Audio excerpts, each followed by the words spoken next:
when we are looking at women who've had a previous preterm loss, there is a strong case to be made to screening them for vaginal infections and treating that vaginal infection in those women. Moving on to cervical length, I just want to say that we have to keep in mind when we are using cervical length as a screening, are we using it in an asymptomatic woman or are we using it in symptomatic women, because the interpretation becomes different. And we know that if the length is more than 3 centimeters, it excludes preterm labor. And in screening, when we have a length between 18 to 24, it has a high predictive value.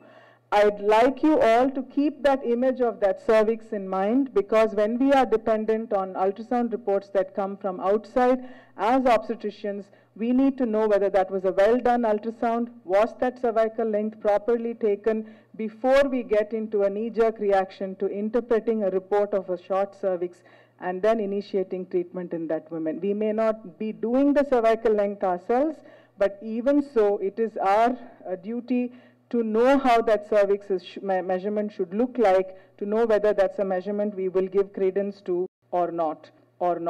So to sum up on cervical length, the shorter the cervical length, the higher the risk. The earlier in pregnancy we pick up that shorter the length, the higher the risk of preterm labor. And when the shortening comes down to 15 millimeters, there's almost a 50% risk of a spontaneous preterm birth before 32 weeks. And this sensitivity and specificity will vary based on population.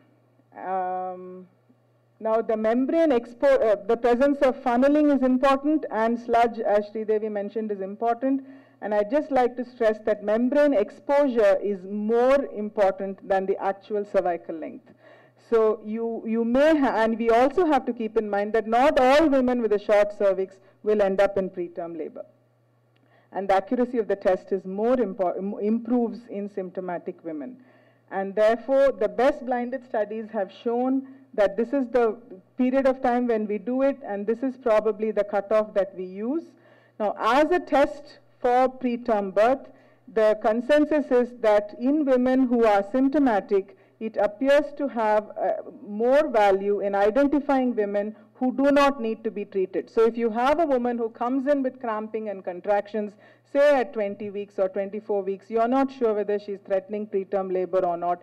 If you get a cervical length assessment on her and you get a good cervical length of 3.2, you need not initiate tocolysis, or you don't have to worry, because she's less unlikely to go into preterm labor. So there is where cervical length will also have a big relevance in clinical practice. The positive predictive value is only about 18%, and it is better in symptomatic women.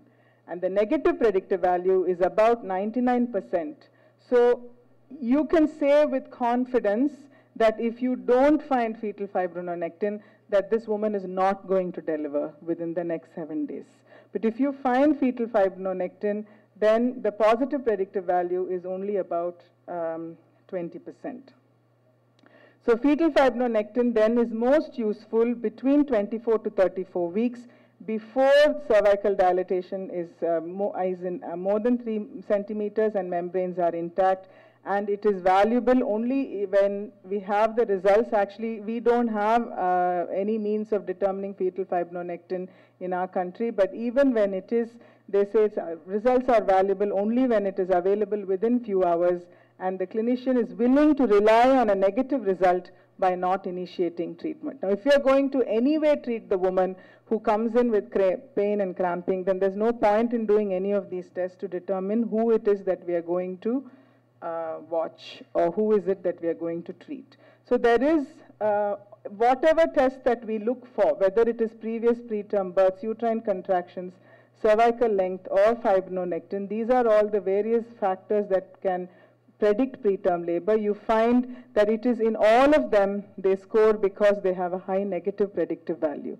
And that's the fact that we have to bear in mind when we look at any of these tests for prediction of preterm labor.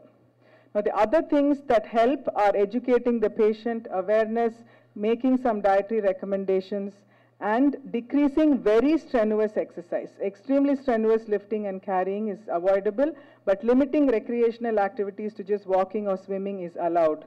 Looking at treatment methods which can prevent preterm labor, bed rest does not reduce the incidence of preterm delivery, it does not lengthen gestation, and it does not improve neonatal morbidity. So it is not necessary that we should confine a woman to bed to prevent the risk of preterm labor. Moving on into an even more controversial area, which is offering Cerclage for the prevention of preterm labor.